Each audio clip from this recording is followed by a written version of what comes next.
Opening the Sonos Klaxon Siren box reveals the following.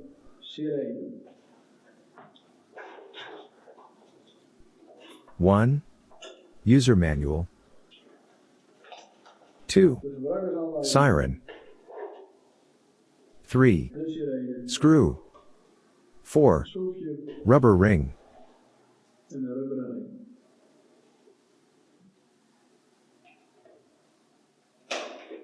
Inside the siren base there are 4 provisions for connection.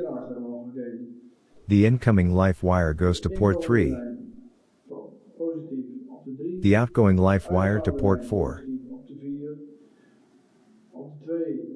The neutral wires are jointly connected to port 2, and port 1 is used for an additional neutral wire for a second tone. Inside the siren there are 5 dip switches that correspond with the tones as indicated in the manual.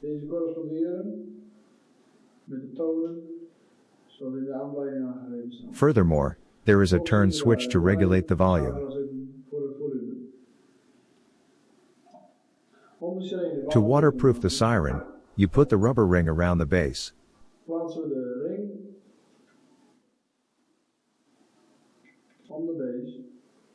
Put the siren on top and tighten it.